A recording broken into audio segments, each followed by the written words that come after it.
Khulungbai everyone. BTC Forest Guard Forester 1 আৰু আসাম পুলিচৰ ABBৰ কাৰণে কিছুমান ইম্পৰ্টেণ্ট জিকে লৈ আহিছোঁ লাষ্টেটলৈকে চাই থাকিব ফাৰ্ষ্ট কোৱেশ্চনটোৰ অসমৰ ক'ত গৰম পানী উৎস আছে আমাৰ গোলাঘাট আৰু কাৰ্বি আংলং এই দুটা জায়গাতে গৰম পানী উৎস আছে সেইকাৰণে আমি সি কোৱেশ্চনটোৰ এনসাৰ লৈ যাম next question who was the author of the book Indian divided লিখিছিল কোনে হিজুৰ এনসাৰটো হ'ব doctor Rajendra Prasad next question Assam সাহিত্য সৰ্বশ্ৰেষ্ঠ বঁটাবিধ কি অসম সাহিত্যৰ সৰ্বশ্ৰেষ্ঠ বঁটা হ'ল Assam Upatyaka Sahitya Bota next question which edition of ICC cricket world cup 2023 আমাৰ যে ICC ক্ৰিকেট ৱৰ্ল্ড কাপ 2023 কিমান সংখ্যক গৈছে হিজুৰ এনসাৰটো হ'ব 13 নেক্সট কোৱেশ্চন পৃথিৱীৰ দ্বিতীয় বৃহত্তম চাহ নিলাম কেন্দ্ৰ ক'ত অৱস্থিত আমাৰ ইটো গুৱাহাটীতে অৱস্থিত পৃথিৱীৰ দ্বিতীয় বৃহত্তম চাহ নিলাম কেন্দ্ৰ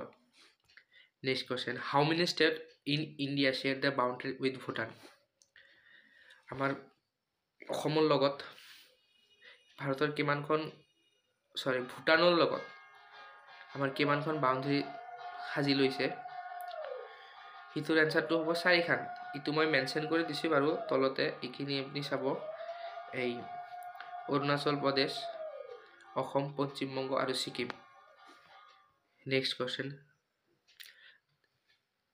কাচিন পাহাৰৰ ভাৰতৰ আৰু কোনখন চুবুৰীয়া দেশৰ মধ্যে সীমা নিৰ্ণয় কৰে ইটো হ'ব আমাৰ Myanmar next question rubber cup কোনটো খেলৰ লগত জড়িত ৰবাৰ কাপ ইটো আমাৰ ফুটবল খেলৰ লগত জড়িত next question where is the gold mine in Assam আমাৰ গোল্ড মাইন ক'ত আছে আমাৰ লিডুতো আছে মাৰ্গেৰিটাতো আছে সেইকাৰণে আমি A আৰু B কোৱেশ্চনটোৰ লগত যাম নেক্সট কোৱেশ্চন কিমান চনৰ ডিগবয়ৰ বৰবিলত তেলৰ পুং আৱিষ্কাৰ কৰা হৈছিল in which year the oil well discovered in Digboy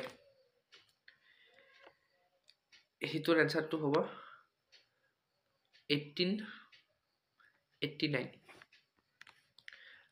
next question আমাৰ পৃথিৱীৰ নিচত ওচৰত থকা বায়ুমণ্ডলৰ স্তৰটোৰ নাম কি বায়ুমণ্ডলৰ সৰ্বশ্ৰেষ্ঠ স্তৰটোৰ নাম হ'ল ষ্ট্ৰাটোস্ফিয়াৰ নেক্সট কোৱেশ্চন বৈদ্যুতিক বাল্ব ফিলামেন্ট ধাতুৰে নিৰ্মিত এটোৰ এনসাৰটো হ'ব টাংস্টন নেক্সট কোৱেশ্চন মানৱ শৰীৰৰ স্বাভাৱিক উষ্ণতা কিমান মানৱ শৰীৰৰ স্বাভাৱিক উষ্ণতা হ'ল 98.6 ভুল নকৰিব ইয়াতে 98.6 দিয়া থাকে 98 ডাইৰেক্ট দিয়া থাকে ইটোই ৰাইট আনসাৰ হয় যদি ইটো অপশনত না থাকে আপনি হিটোৰ লগত যাব ঠিক আছে নেক্সট কোৱেশ্চন বিশ্ব স্বাস্থ্য সংস্থাই ভাৰতক কেতিয়া পলিত মুক্ত হিচাপে ঘোষণা কৰিছিল আমাৰ বিশ্ব সংস্থাই 2014ত ঘোষণা কৰিছিল নেক্সট কোৱেশ্চন ভূপেন হাজৰিকাই কিমান 2012 চনৰ মৰণোত্তৰভাৱে ভাৰত শ্ৰেষ্ঠ সম্মান কি তেতিয়া ভাৰতত ইটো পাইছিল পদ্ম ভূষণ পাইছিল আৰু 2009 চনত তাই ভাৰত ৰত্ন পাইছিল নেক্সট কোৱেশ্চন প্ৰথম বিশ্বযুদ্ধ কিমান দেশে অংশগ্ৰহণ কৰিছিল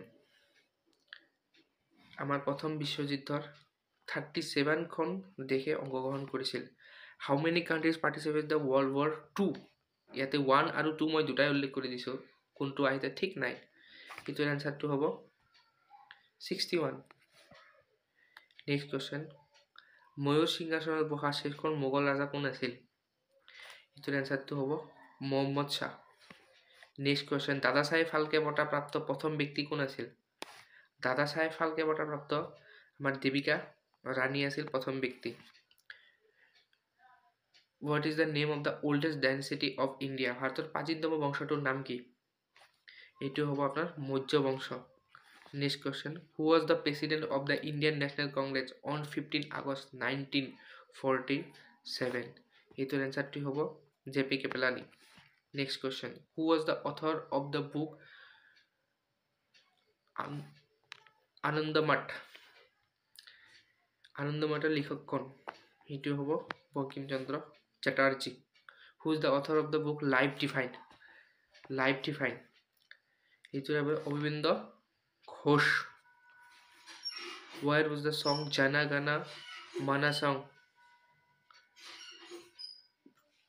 2027 December 1911 এইটো আৰু পেইন্টিং মিস্টেক হৈছে এইটো আপুনি বাদ দিয়ক।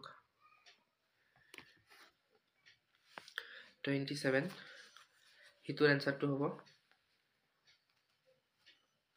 কলিকাতা সেশনত কৰা হৈছিল। এইটো আপোনাৰ কলিকাতা সেশনত কৰা হৈছিল। Who was the founder of the Asiatic Society of Bengal? Asiatic Society of Bengal প্ৰতিষ্ঠাপক কোন আছিল? 25 নম্বৰৰ কোৱেশ্চন আনসাৰটো হ'ব sir William Jones. Sir William Jones.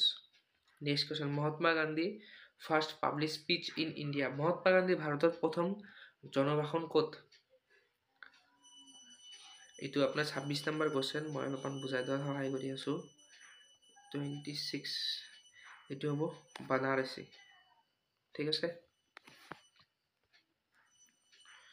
Who was the national anthem of India Jana Gana Mana song for the first time? এইটো হ'ব 1911 কংগ্ৰেছ সেশনত গোৱা হৈছিল প্ৰথম। ঠিক আছে। 28 নম্বৰ, ভাৰতৰ প্ৰথম বাৰ্ষিক কাকত বেংগল গেজেট কোনে আৰম্ভ কৰিছিল? এইটো হ'ল James Hicky.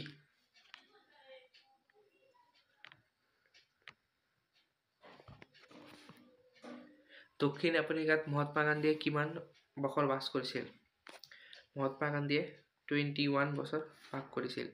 In which year was the Bengal Gazette the first newspaper in India first published? আমাৰ বেংগল গেজেট যে ভাৰতৰ প্ৰথম বাকতি কাকত আছিল, সেইটো কিমান চনত পাবলিছ কৰা হৈছিল?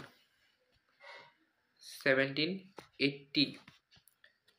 অসমত কিমান চনত প্ৰথম ৰেলপথ স্থাপন কৰা হৈছিল? এইটো হ'ব 1888। এইটো হ'ব 1881। এইটো অপশ্যন তিনিটা কৰি দিয়া হৈছে পেইন্টিং মিষ্টেকৰ কাৰণে, তুমি চাই ল'ব, তো এনসাৰ বিলাক ইয়াতেই আছে। ঠিক আছে।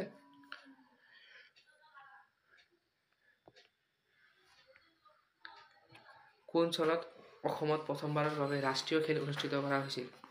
আমাৰ ফাৰ্ষ্ট ৰাষ্ট্ৰীয় খেল অনুষ্ঠিত কৰা হৈছিল 2007।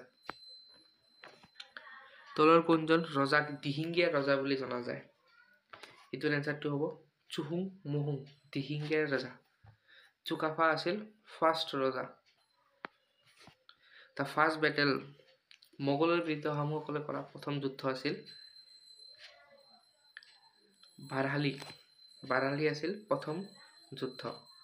আৰু চৰাইঘাটৰ যুদ্ধ হৈছিল 1971। Banarasi situated to bank of the river, এইটোৰ এনসাৰটো সবেই জানে গংগা হ'ব। Thank U. লাষ্ট